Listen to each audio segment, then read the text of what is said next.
from the Fox 10 Gulf Stream, this is Next Weather. Well, thank you for joining us on Next Weather. I'm meteorologist Nicholas Herboso. It was a hot one today in Mobile. In fact, we broke a record high temperature. Yeah, 101 degrees for today's high. Look at our normal high, 90 degrees. So blew that one out the water. And we actually blew this one out the water too.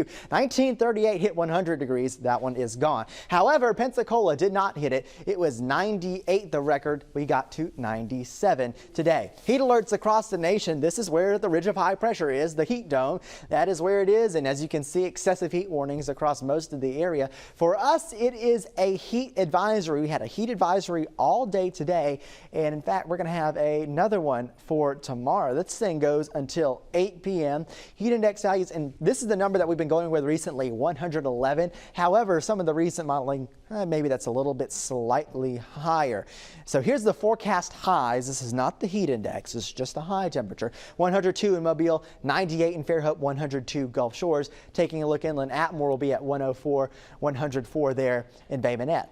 Now look at these heat index numbers, and they're up there for sure. Look at Gulf Shores, Pensacola, even Destin at 109, 113s there, 112 in Mobile, and 114 in Pascagoula. That's incredible stuff there. So make sure you're staying hydrated. We've dealt with this for a few days now, so we've kind of seen, especially if you've had outdoor activities in this heat, you kind of know how you react to it, hopefully. So maybe you're learning a little bit about it, because I know I have too the past few days getting outside in the heat. Make sure you're taking your precautions. All this thanks to the ridge of high pressure. Notice how few thunderstorms there are in the central United States. We did get a few thunderstorms to fire off kind of north central Louisiana, central Mississippi, and south central Alabama, just south of Tuscaloosa here. A few thunderstorms, all thanks to our ridge of high pressure. Still sitting over us right now, the clockwise flow around it. But we have a tropical wave to our south, and we're going to be watching this thing very closely as it creeps up to the north. This heat dome is going to move off to the west and allows it to come our way. Might bring us a little bit of an increased risk in rip currents, but we're still watching the uncertainty in the forecast closely. I'll have more on that in a minute. Futurecast for tonight is doing just fine. I want to show you this as we get into Saturday, though. As you can see, our HRRR, our high resolution model, quite active in terms of showers and thunderstorms, so that would be a great thing. Help us out a lot in the temperature department. It'd be only dealing with, or maybe a little bit less, thanks to some cloud cover, but if that happens, and we'll see what happens, and as we get into the evening hours on Saturday, it looks like we're going to be calming down. I have one more thing to tell you about. Make sure you're submitting your photos to Fox 10. Yes, we can show you those photos on air. We're looking for stuff like beaches, scenic shots, sunrises, sunsets, and even intense weather whenever that happens. All you have to do is send it to the Fox 10 News app. If you take a look at it there, you can see there's a little button that says send us your photos, and even on the weather app there's submit photos, pictures, and videos, which is a great thing for us. We want to see what's going on outside, and often plenty of beautiful sunset pictures, so make sure you're setting those our way. Also follow us on social media, and that way we can get those things. All right, I want to give you a quick look at the very hot 4-day outlook. Though the heat goes away, but notice Tuesday still above average for that temperature, 92 degrees. So it's going to be very, very hot right there. Now, coming up on Next Weather, we have a little bit to talk about in terms of the tropics. Yes, we have one area that we're watching that's going to be entering the Gulf of Mexico. And look at the big map. Oh my goodness, there's so much other stuff. And to be quite honest with you, I'm not going to be focusing on the stuff that's all out there in the Atlantic, because it's so far out and it looks like none of it's really going to impact our area of Hispaniola and Puerto Rico, and then our area in the Gulf. So here's Tropical Storm Franklin, winds of 50 miles per hour right now.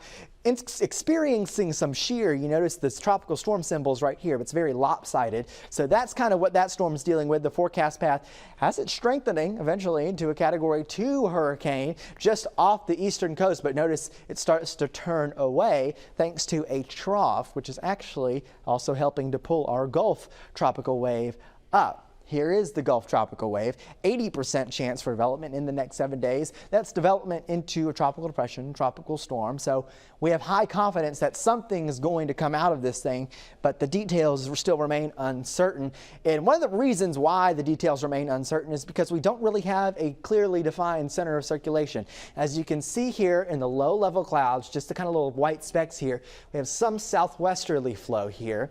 And then it looks like we get a turning a little bit in the winds, and band, looking kind of at maybe a little bit of weak southerly or northerly flow here. We need a full circulation, and we just don't have it yet. We do have thunderstorms, and we do have a little bit of troughing, indicating a little bit of a turning in the winds, but we don't have that exact defined center. Without that exact defined center, it's harder to tell where this thing will go. Here's the forecast model showing just picking out a center, really. It doesn't have a center to latch on to just yet. This is a different situation than if we had an organized system coming up this way. We'd be able to get a little bit better idea on the direction. Notice I mentioned earlier how Franklin's turning off towards the east. We have a trough developing. Our heat ridge starts to go away, so this thing can lift up to the north. And this forecast model shows it getting more organized over the warm waters of the Gulf of Mexico and then coming into generally kind of the Big Bend area. That's where that one is expected to go, at least according to this forecast model. But switching forecast models here, as we can see, this is now with the GFS, and that was the European earlier. This is the GFS. It's a weakly organized system, becomes more organized over the Gulf of Mexico and a very similar area. So it's nice to see a little bit more consistency. This is a newer run of the GFS. Nice to see a little bit more consistency there. But what did that show for us? Southern or northerly flow, therefore maybe even slightly drier conditions. It's kind of hard to tell exactly what's going on, but in those situations, that's what we dealt with. Remember what I said, the heat dome moves away. The trough in the northeastern United States allows this thing to go up. We also have a bit of high pressure developing near the Bahamas, also going to help to kind of hook this thing off to the east whenever it does come inland. In fact, could reemerge off the Atlantic coast. What's the bottom line here? What do we need to do? Well, we just need to watch. Everybody in our area all the way down to the Florida coast needs to watch, have a plan, especially if you're in the Big Bend area. The exact track is still uncertain. The strength is uncertain. The impacts, the perfect impacts, meaning exactly what's going to happen, still uncertain.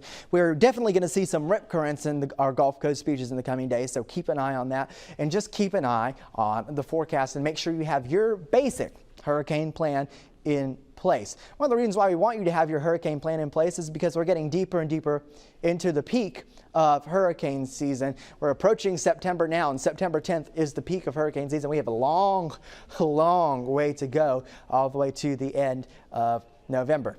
So here's your 7-day outlook, and as we wrap this thing up here, as we can see, we haven't changed any of the numbers. If this system ends up going much further towards like the Big Bend area, we might drop these rain chances. If it comes slightly closer to us, we might bump these rain chances. Just keep an eye to the forecast. Right now, no major impacts for our area expected, but we're watching it very closely. Make sure you're staying tuned to the forecast. Main story over the next couple days, 102, 103, very hot. Make sure you're staying hydrated. Sunday is going to be extremely hot. And then our nights dropping a little bit, hopefully, if we get a little bit of northerly flow. Taking a look at the 10-day outlook, as we can see, possibly keeping around some of those rain chances right around 30%, and also that September 1st doesn't need to be there. But overall, just dealing with a little bit more average situation for us here on the Gulf Coast. Thank you for joining us on Next Weather.